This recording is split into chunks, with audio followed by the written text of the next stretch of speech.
Embroidery machine ng Genra Angeles.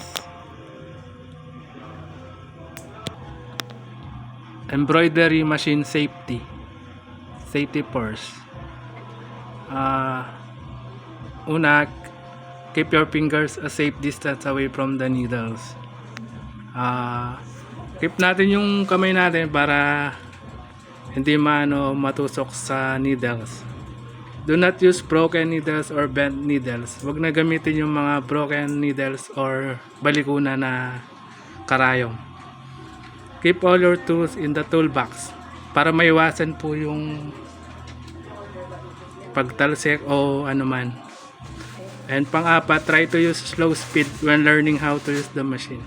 Slow speed lang po natin pag nagpa-practice o hindi paano yung Tas pang-lima, do not forget to unplug the machine when not in use. I-unplug po natin pag di po siya ginagamit. Ang embroidery machine ng Genra na madalas magamit, may 54 pieces output last week. Ito ang monitor screen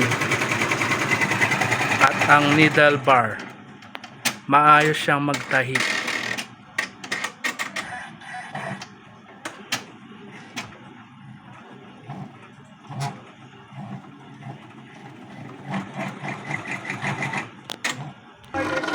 Ito po ang bobbin thread rewinder po namin.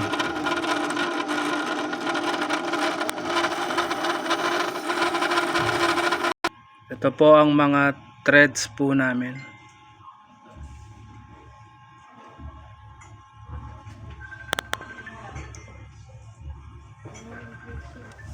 Mga used threads at tools po namin.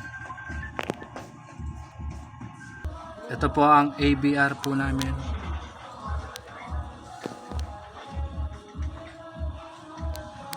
Mga frames, bobbin threads, at ready to use pelon, at embroidery pending area po namin. Ang embro monitoring po namin, embroidery inventory report, embroidery maintenance checklist,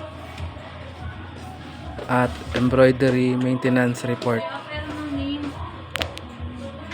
Salamat po.